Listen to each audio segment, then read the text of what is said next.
part in the series on narcissism. We'll take a look today at one particular theme in the broad area of narcissism. The theme being causation, pathogenesis of narcissism.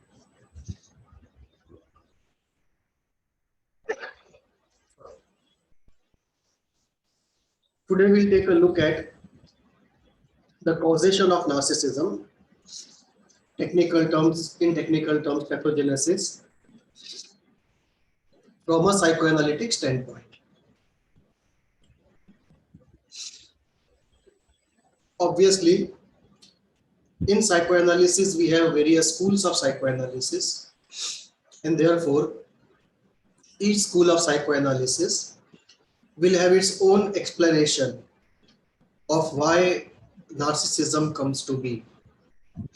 And we'll take a look at explanations provided by various schools of psychoanalysis. We'll also take a look at cultural factors which can lead to narcissism or which promote or preserve or protect narcissism. We'll also take a look at philosophical and especially existential explanation of the cause of narcissism. So let us look at various causes of narcissism, various theories, various opinions on why narcissism happens, and obviously different people with narcissistic personality disorder, they all don't have the same origin or the cause for their narcissism. There are various types of narcissism. It's not one thing. When we go deeper, we realize, we have seen in the second lecture, different types of narcissistic personalities. And obviously, for each group, the causes are different. So there are many causes which lead ultimately to narcissism. It is not one cause X which leads to narcissism, which is Y. You have here X1 to X10, and at Y, narcissism, we have different types of narcissism, Y1 to Y10. So let us look at various causes, theories, opinions on why narcissism comes to be.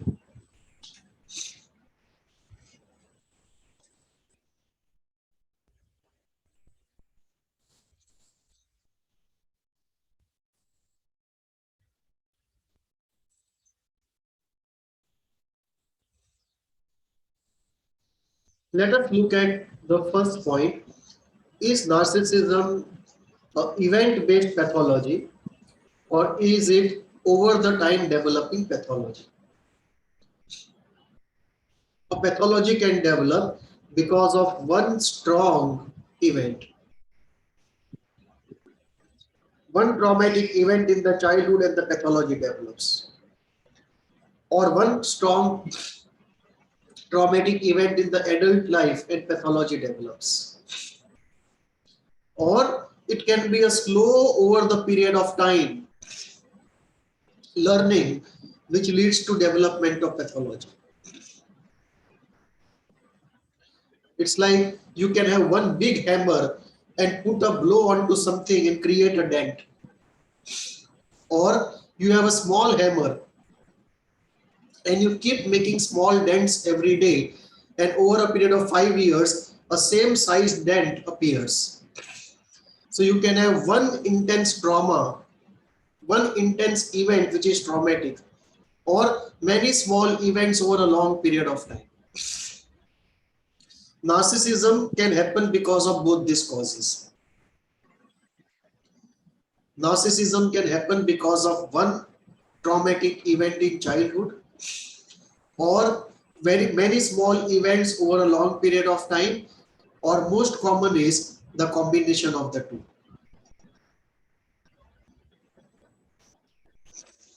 So narcissism can happen as an event-based pathology, or over time developing pathology, or a pathology which is developing as a result of combination of the two.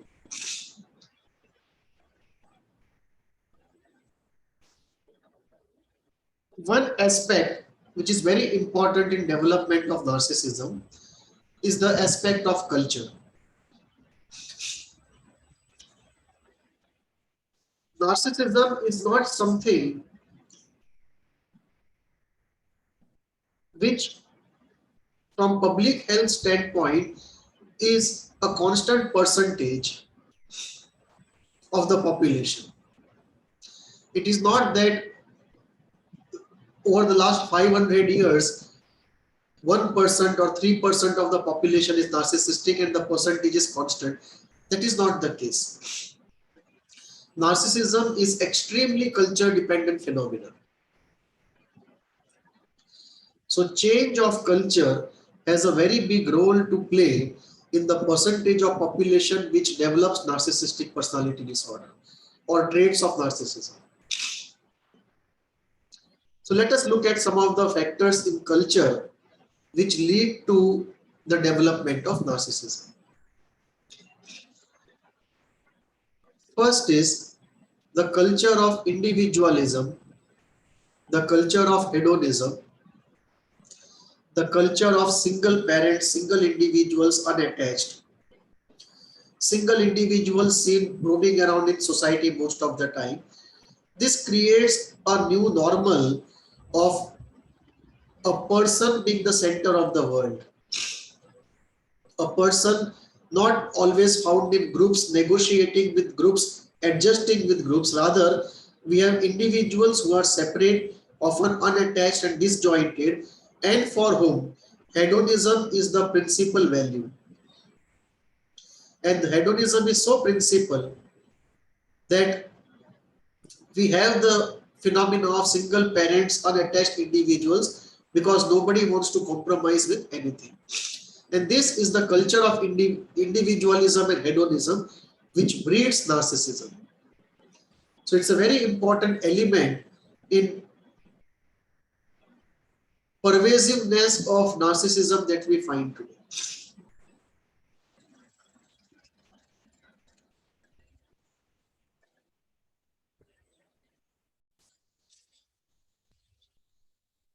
Second important cultural element is the element of corporate communication.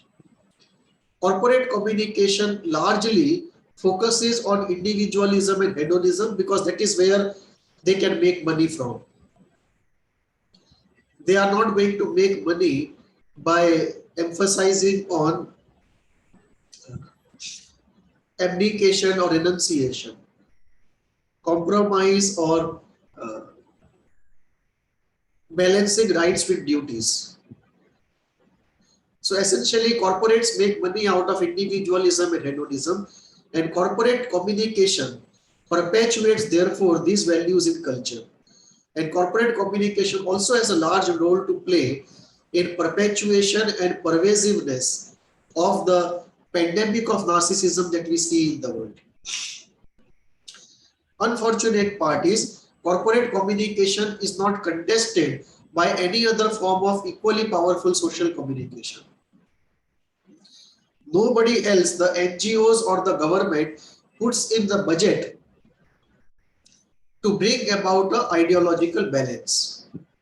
So while corporates are propagating hedonism and individualism, there is no counter force with equal budget to propagate collectivism and the sense of responsibility instead of hedonism. So corporate communication also is a very important element in creating this pandemic of narcissism.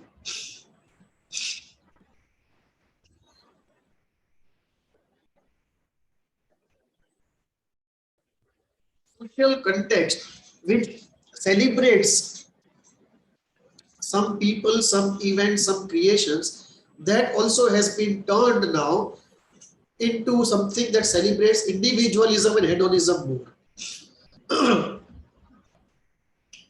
And this celebration through prices, celebration through recognition, followed by interviews and public media coverage of individuals because of something that they did as individuals or something which was hedonistic.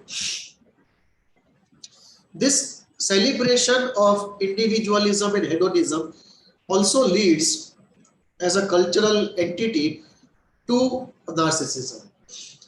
Fourth is this entire wave of individual rights without talking anything about individual duties. So this motivated, partial and immature rights movement without any reference to duties. This also fuels into the engine of narcissism.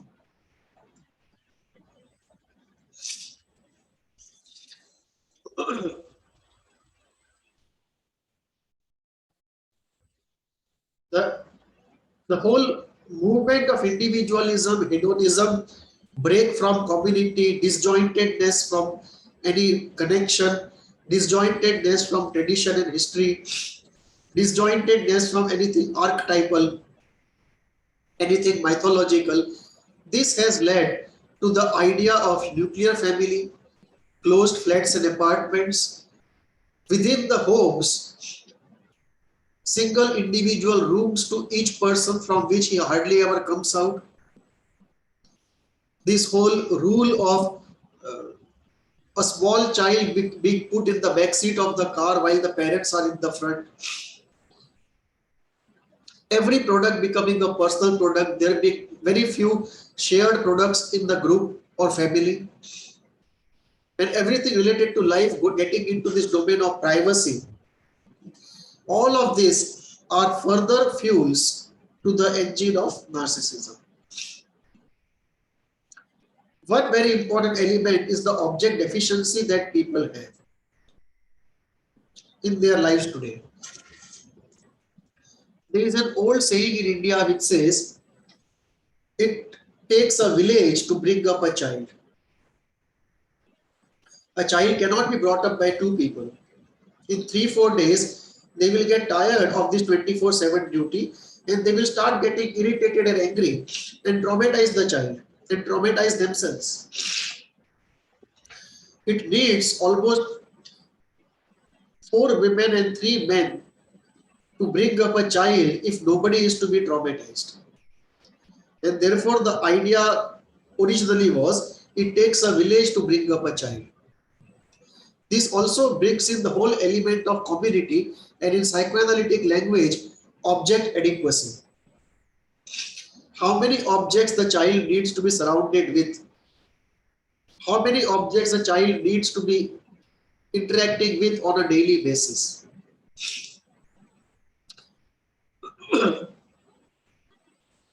Does the child need to experience all the archetypal relationships which are inherent in his archetypal nature?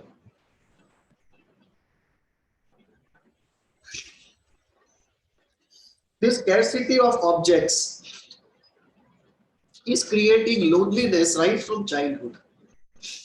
Because just as we need biological nourishment, we also need emotional nourishment, and we also need objects for emotional nourishment. And this object deficiency is leading to interpersonal relations deficiency and communication deficiency, and that has a very adverse effect on the way minds are developed. So this objects deficiency, de facto object loss, that is a very important element in fueling narcissism, which is so commonly found now. That the objects around the child are less than what they should be at the minimum. There is a de facto object loss by the very virtue of the way the culture is. And it has now become almost a universal object clause in developed societies and also in larger cities of developing societies.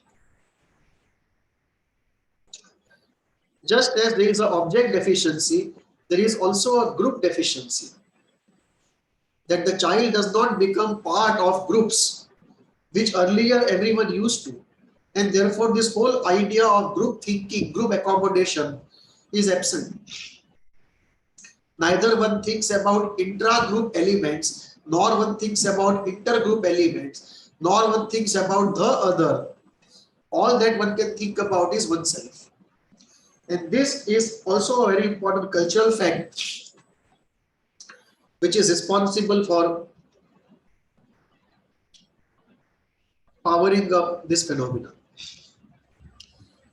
Cultural practices where certain groups pamper themselves into grandiosity by belief or by entitlement of socio-economic resources. This can happen where a group can privilege itself over others, or within a family, a boy can be privileged over the girl, or one person may be privileged over the other. The one who is privileged is very likely to get into narcissism. In many cultural practices, in many cultures, there are practices which privilege, which turn a man into a king. And this privileging can easily create narcissism by virtue of long practice, the sense of entitlement.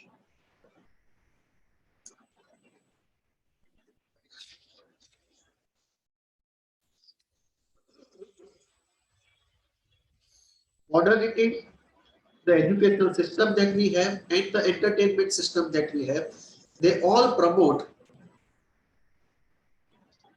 individualism, hedonism, and indirectly lead to promotion of narcissism. In fact, in the entertainment system, it's very clear. They sell narcissism through narcissistic characters on the screen. The audience develops the goal of narcissism, which is shown as celebrated and cherished.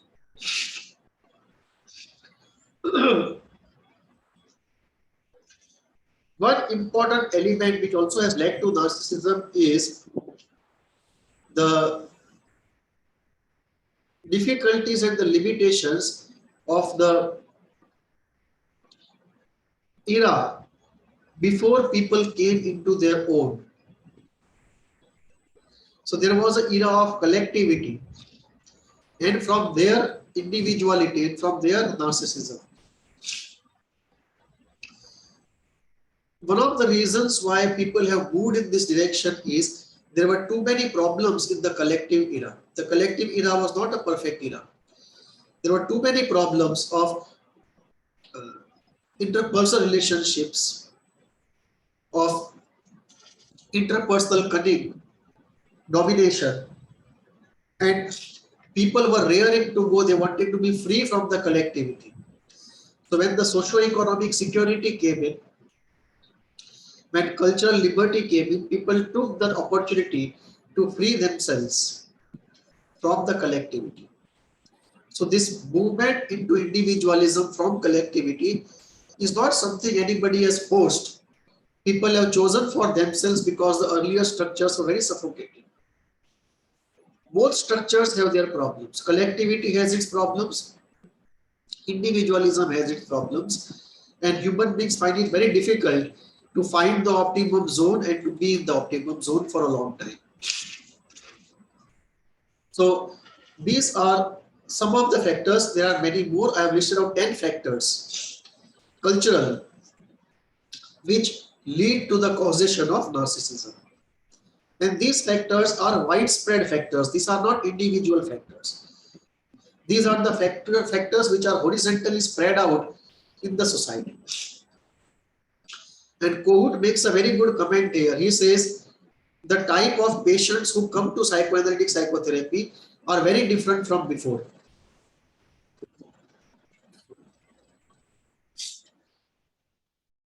Kohut says, in Freud's times, the people who used to come for psychoanalytic psychotherapy, they had essentially drive frustration issues. And Kohut calls them the guilty men. Whereas now people more have object loss issues and self-development issues. What Kohut calls development of a healthy self. These are different kinds of people, so, and therefore the nature of the patient has changed. In Kohut's view, during Freud's time, people came, as he calls them, the guilty men. And the patients of today, he calls them the tragic men. Difference being, in the guilty man, a healthy self was created, but the healthy self could not satisfy his drives. And in the tragic man, the self-creation itself is a problem. So the self is an unhealthy self, whereas drive frustration is not much. Society is far more liberal. So Kohut says, it is the culture which is a very strong determinant of the kind of pathology that develops on a mass scale in society.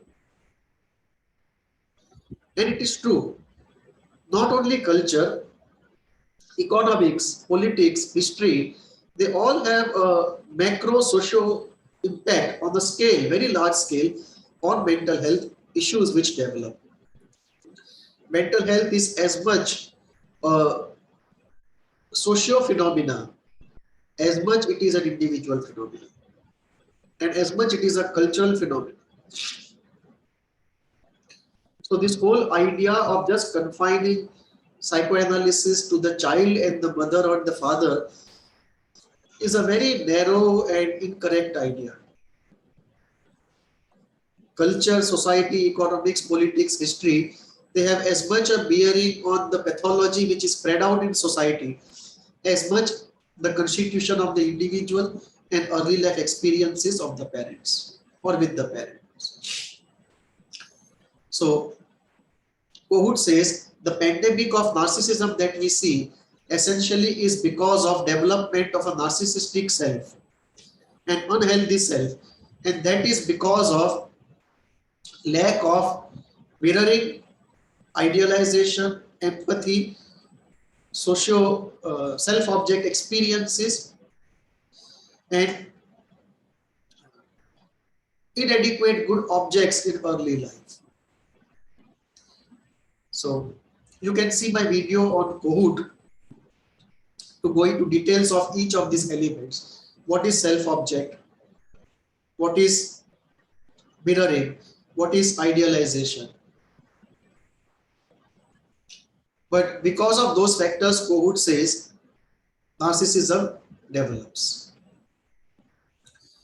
And Kohut does not believe that narcissism always is bad. Rather, Kohut talks of narcissism as a universal developmental phase in everybody. That all of us are narcissistic in the childhood. We live out our narcissism, and if we are acknowledged, accepted, paid attention to, admired, we live out our narcissism, our exhibitionism, and slowly and naturally we move towards a realistic position. But if we are not allowed to live out our narcissism, not admired for our exhibitionism, our competence, then we develop a deep sense of inferiority and shame, and that gives rise to a reaction of narcissism. So these are some of the culture anchored causes of narcissism that we find so widespread in society today.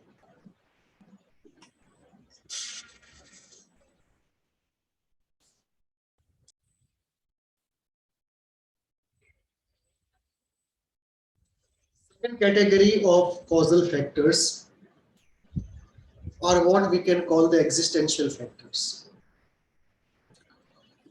Existential philosophy tells us that narcissism is almost inevitable given the human condition. Existential arguments are: what choice do we have to manage our mortality?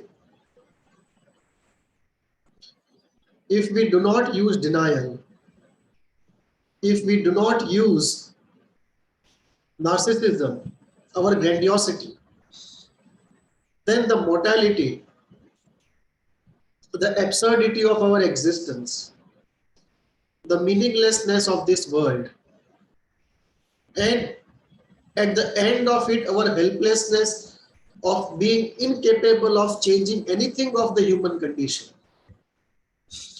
So the human condition is beset with mortality, temporality, absurdity, and meaninglessness. And at the bottom of it is our helplessness, our inability to change anything that is fundamental to the human condition. And all of this leaves us with no choice but to cope up with existence as it is by a recourse to narcissism. That is the only way we can escape our helplessness, by fleeing into grandiosity, assuring ourselves that the meaning we have found for our life is the true meaning. Assure ourselves that the sense we make out of the world is true and not absurd. This takes us to the point where narcissism is a coping strategy to cope with human existence and to cope with our human condition. Narcissism, therefore, is fundamental to the existence of our human condition. Given the nature of things as it is inevitable that narcissism should emerge and we should take a recourse to narcissism. Narcissism also is a quest for coherence. How else do we make sense of out of an absurd world? When there is no God, no design, no purpose of the world, how do we make sense out of this world? And how do we assure ourselves that the sense we make out of the world is correct? From where will come the assurance for our coherence? An abdication of this coherence is a sure path to psychosis or suicide. It is therefore necessary that we find relevance and anchor in a world where there is no solid foundation or goal. And therefore, in order to solidify, have full confidence in, be assured about the coherence and relevance of what we think, of our goals, and the purpose we believe the world has, we need narcissism. Nothing else can save us from that disintegrating doubt if we don't have narcissism. Any worldview, any ideology presupposes a self-belief, and that self-belief has narcissism inherent into it, because no ideology, no religious or spiritual vision essentially is empirical. It is essentially a faith vision. And faith is based on our certainties, which have an element of narcissism into it. Kierkegaard used to say, emptiness is the heart of grandeur. How then are we to realize the fullness of the self except to fill ourselves with narcissism? Narcissism is the only way we feel full, because if we get out of this fullness, we drop down into the emptiness which is at the heart of our existence. Grandeur also cannot save us from this emptiness. Kierkegaard used to try this by arranging elaborate dinners and being alone in those dinners. And he used to say, emptiness is the heart of grandeur. However, even aesthetics and grandeur cannot save us from the central emptiness of our existence. And the only thing that can save us then is the fullness of the self, escape into narcissism. Sisyphus finds rest in his own belief someday that he can defy the gods, he can defy the repetitive absurdity and find his own meaning, find his own freedom. And this journey needs narcissism. In a world without God, man is the center. When man is the center, man is free. And when man realizes this, that he is the center, it is a narcissistic position. In an existential world, in an existential framework, to exist is to be free. To exist is to be the center of the world. And to exist, therefore, is to have narcissism. It is very natural that it should occur in us once we realize we are the center of this planet.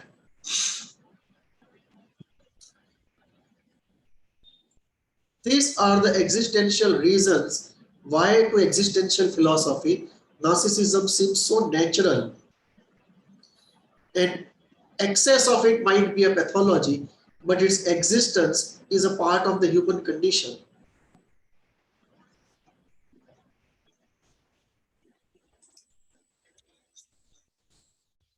Let us now come to our core discussion, the psychoanalytic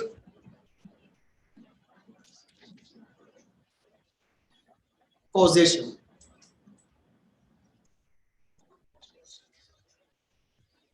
How psychoanalysis understands the pathogenesis of narcissism.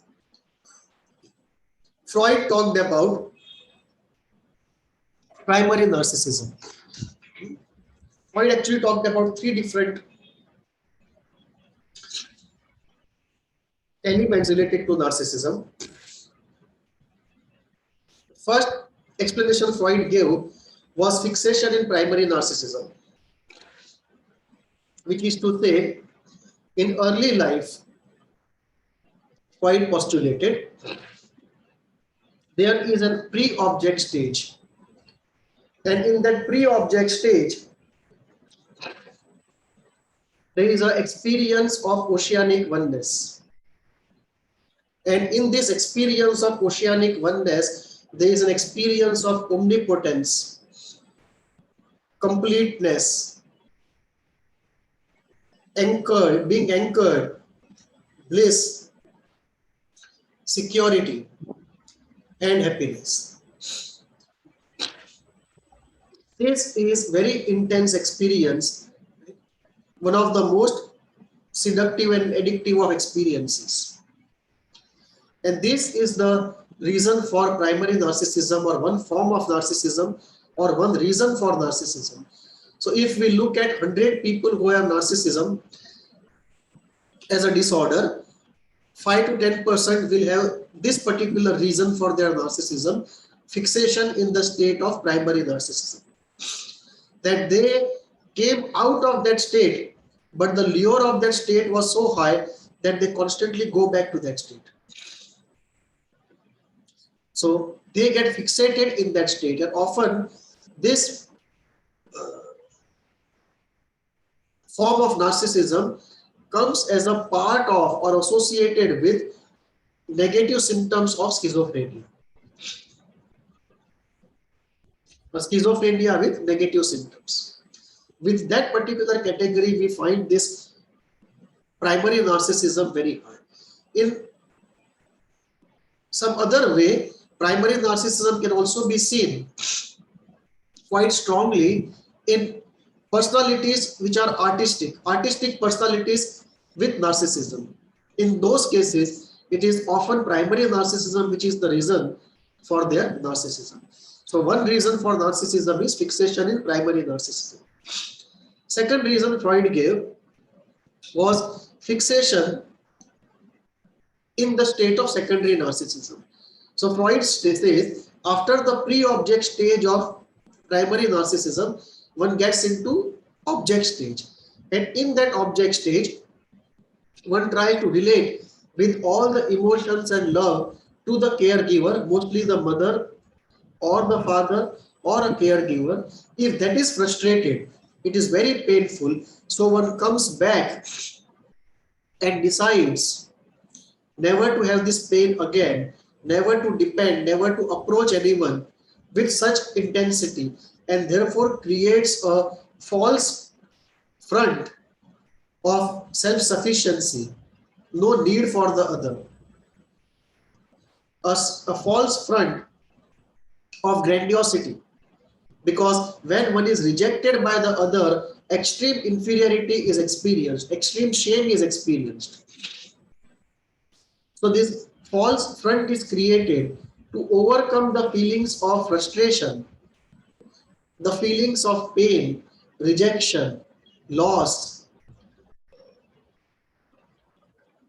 risk of dependence and vulnerability, and incompleteness. We overcome all of this by creating a false front so that in future we never have to re-risk the phenomena of relating to anybody. And this false front has grandiosity, it has completeness, no need for the other.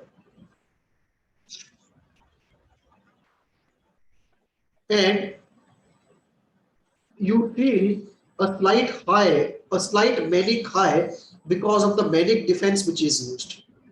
A manic defense as a reaction formation defense used to overcome the pain of the frustration of the approach leading to secondary narcissism.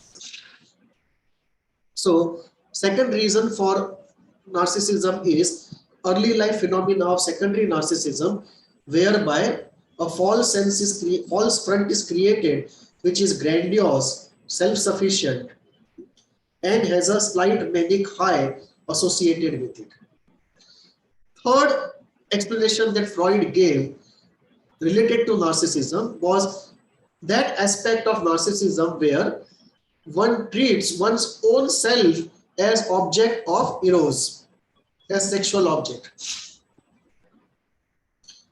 And this, Freud said, was because in the Oedipus, there was so much of frustration that one regressed back to the state of component instincts, and then even back to the state of primary narcissism, where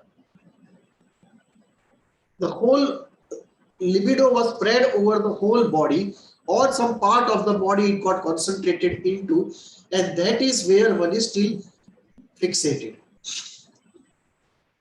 So this is relating to oneself as a sexual object as a complete body or some part of the body. So this can be seen as phenomena in some people where narcissism can be seen. So this could be the third reason, and of course more than one can collectively be present in any individual. Then we come to the fourth reason from Kleinian school. The first three are from the Freudian school.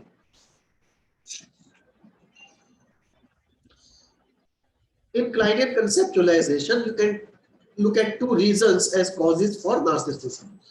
First is object loss. Early life object loss, which may be part object loss or full object loss, or both of them in series. And later on in life, they may be fortified by further object losses, or they may be offset by object gains and good object presence.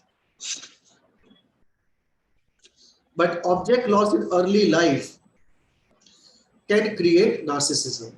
And this is a very powerful concept. In fact, I have created a model called the Valley Junction model, which is based on detailing out how from object loss one ends up into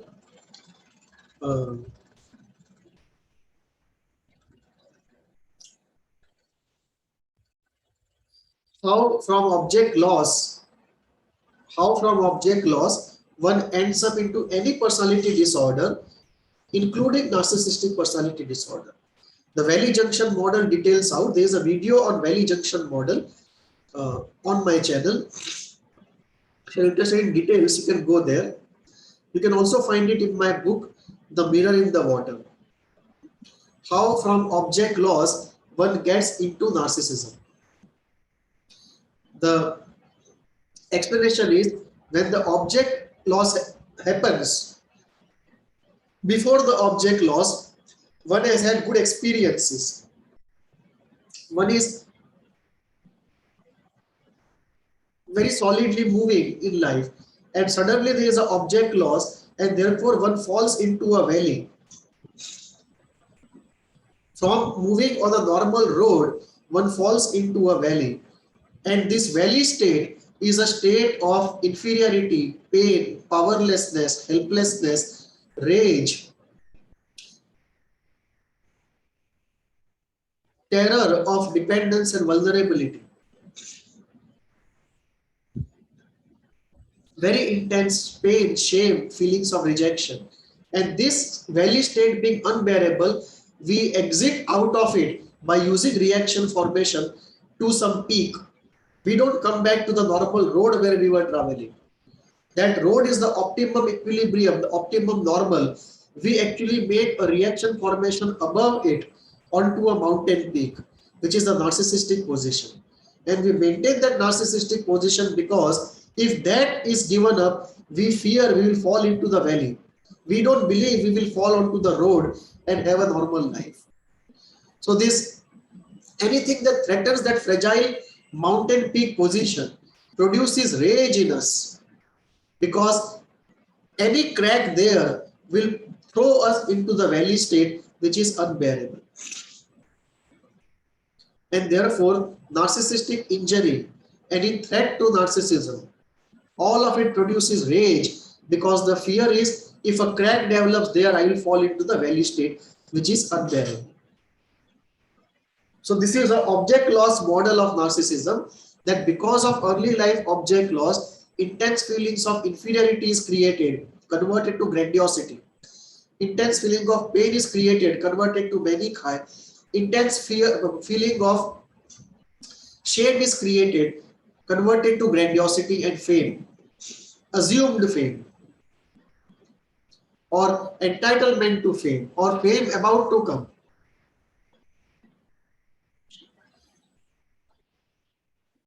And the terror of dependency and vulnerability is overcome by a false belief of self-sufficiency.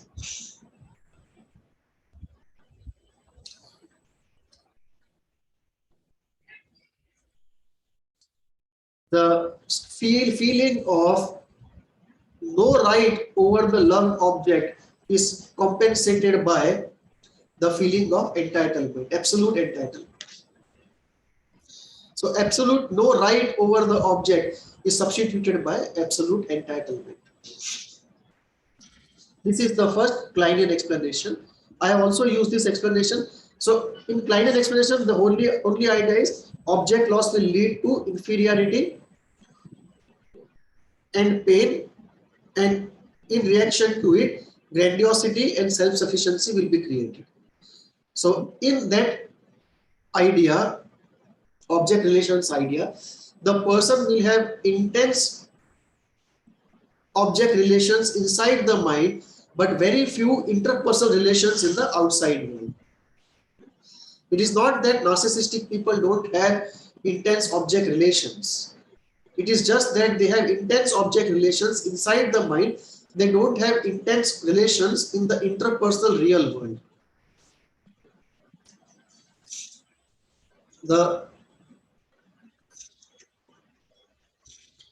The second Kleinian explanation is related with the split being open, that the split is open and one self image or one's ego identifies with the all good breast or the all good mother or the all good father. The ego identifies, becomes one with the all good object, and this creates grandiosity. The grandiosity is because of split being open and the ego identifying with the all good object, and therefore the feeling of omnipotence and grandeur. Therefore, also the feeling of all good things of the world being in oneself, there one being self-sufficient and there being no need or no goodness outside of oneself. And to maintain this, one has to condemn everything that one sees outside. Except for oneself, it's very difficult to admire anyone except through identification.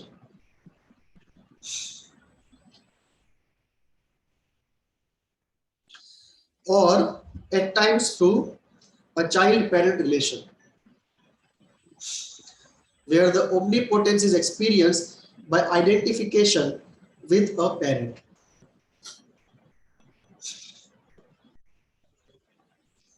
The sixth psychoanalytic explanation is from those who believe highly in self-esteem stabilization as one of the core elements of psychological health.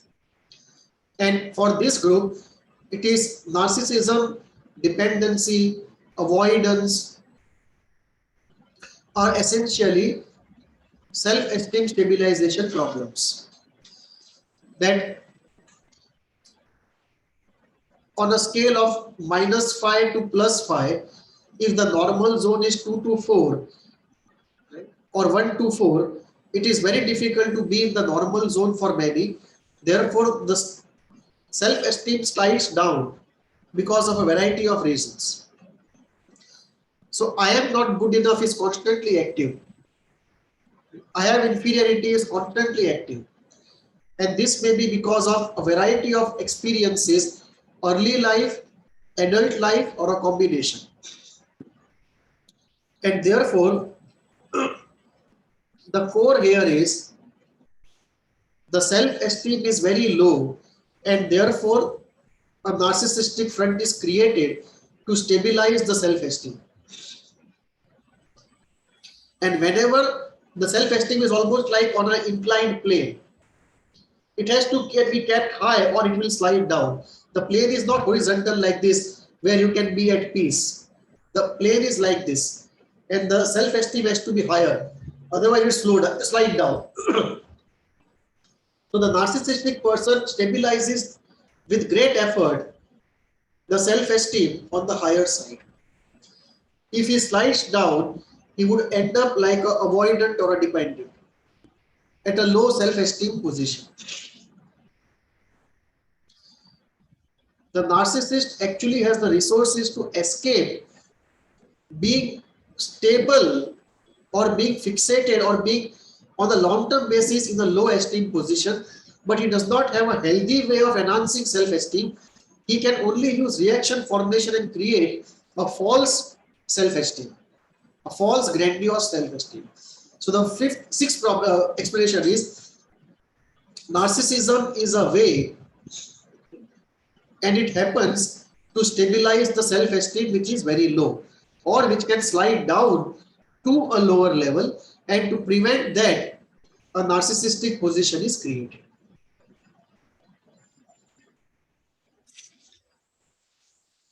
Seventh reason is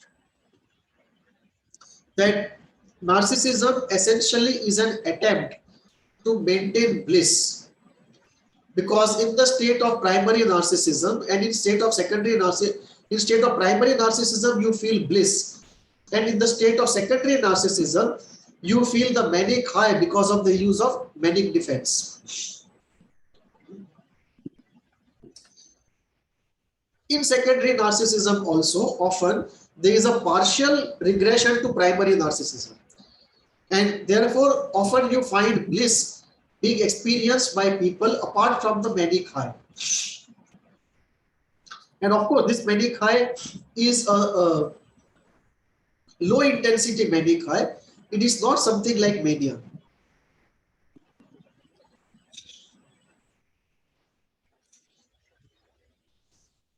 It's more like elevated mood, not something like euphoria.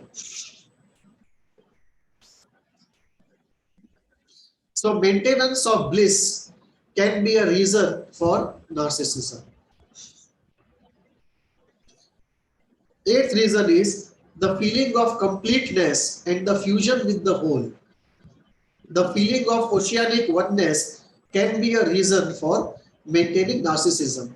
Because of part regression, it offers two primary narcissism where one can feel the oceanic oneness.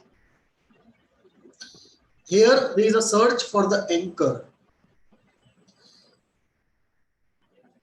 There is a search for fusing back, and it is a search of fusion with the whole that creates this particular movement to narcissism. Further reasons to explain the genesis of narcissism in the psychoanalytic domain.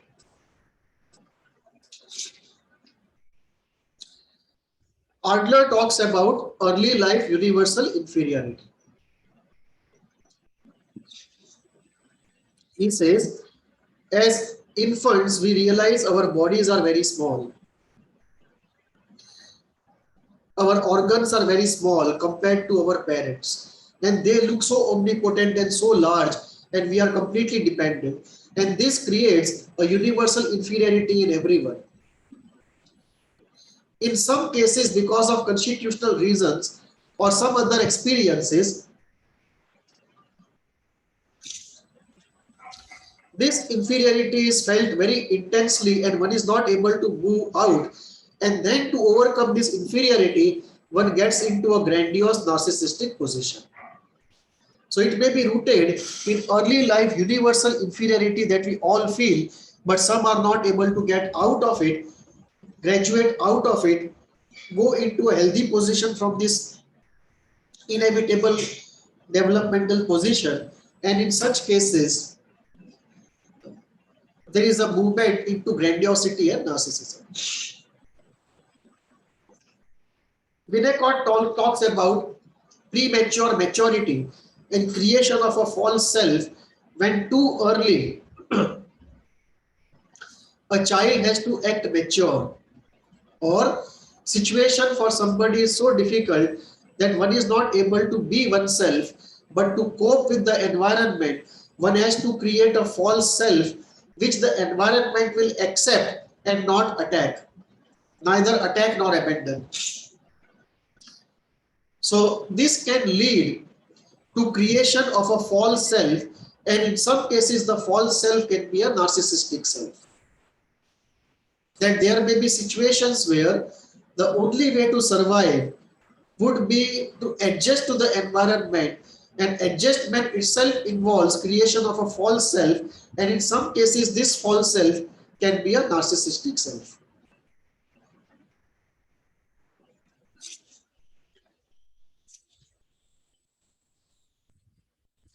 So it may be related to the environment.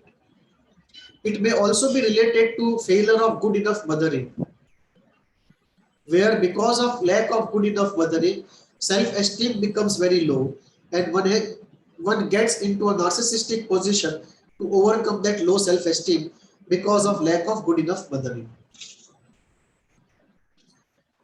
On the other side, too much of gratification can also lead to narcissism. Winnicott talks about optimal frustration. So for healthy development in childhood, Winnicott talks about two basic things. One, good enough mothering, and two, optimal frustration. The child must feel occasionally frustration which is bearable. So he develops ability to bear with frustration and resilience to trauma.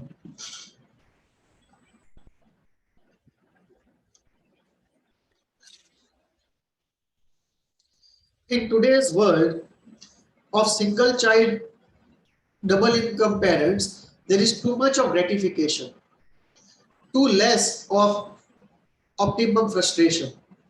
And therefore, this also is one of the causes for narcissism found so pervasively in school children and college students. Second phenomena is because of high income specially spent on the child is treated as a customer by everyone. Everyone is trying to please the child who is a customer, and this continues in the school and the college. Schools and colleges don't treat students as students, they treat them like customers. And this universal customer phenomenon, where one has always been treated as a customer, that does not provide you with optimal frustration, and that also leads to narcissism and a very fragile personality which today we see all around. Overprotection of the child by parents, by school, by government, that also leads to lack of optimal frustration and doesn't build up the resilience to trauma, because the child has just not experienced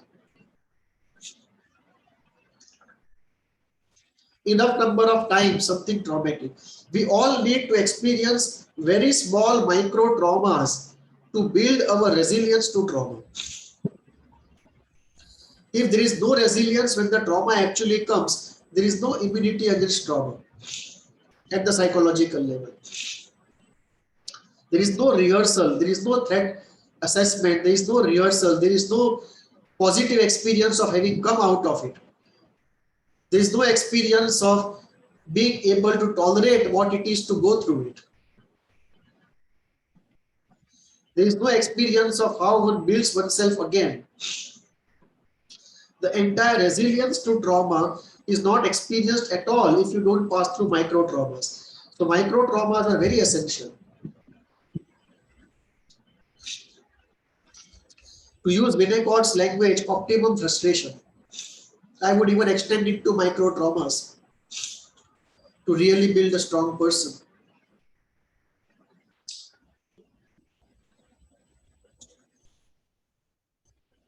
These were Winnicott's ideas related to narcissism. Now let us look at what Kohut has to say. Kohut says narcissism is a natural developmental state and it happens because of many reasons. One can be the reason of failure of mirroring. Mirroring involves acknowledgement, attention, affection, admiration. If these things don't happen, if nobody acknowledges your presence,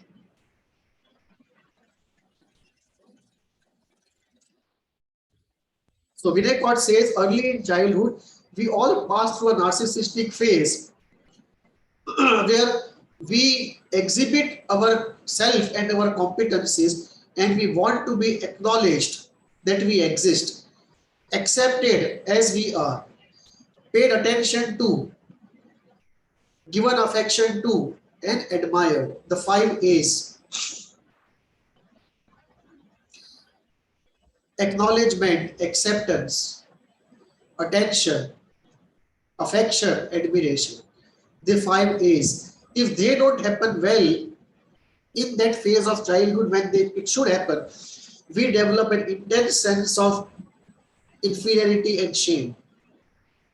And this leads to creation of a false front of narcissistic self. If we had all the A's in place, we would be narcissistic for some time and then naturally move towards the healthy state, a realistic state. But if we don't get enough of the 5 A's, we remain fixated there.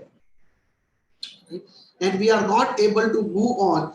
We are fixated there because our desires are not satisfied and intense shame, inferiority and rage is developed along with pain.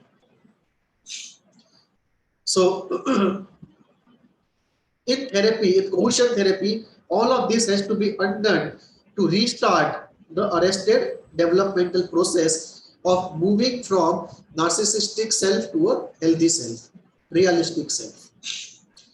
Another element that Kohut talks about is self-object experiences.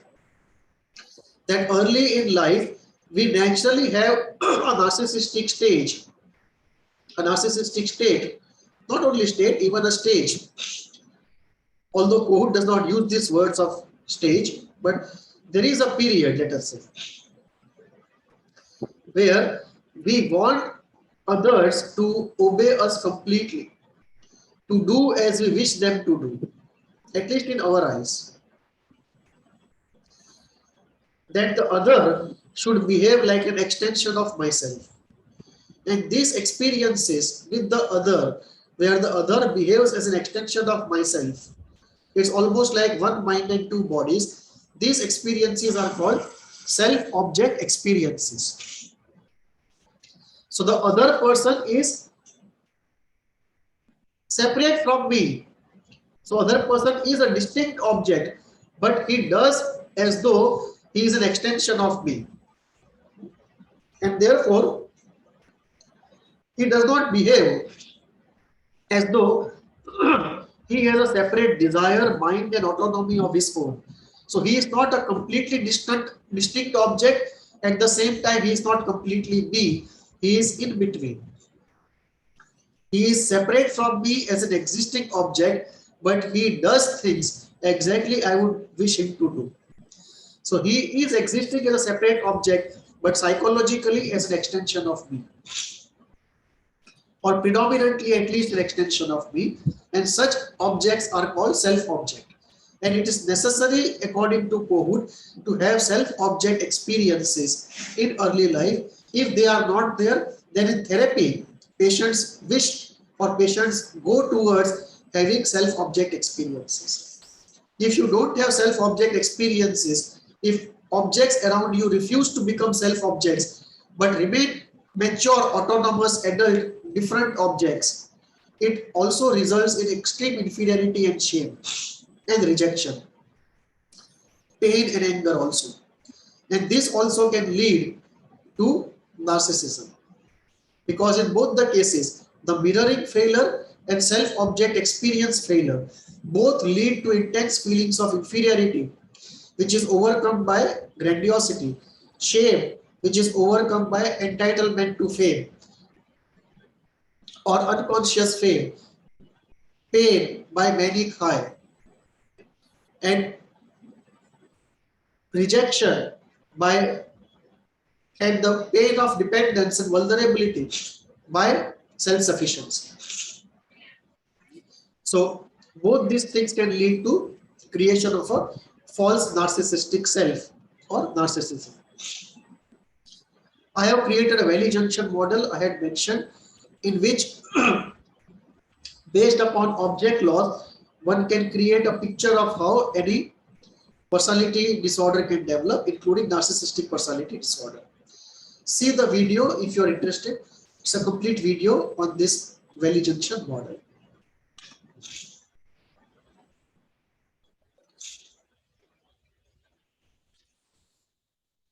We have taken a concise overview of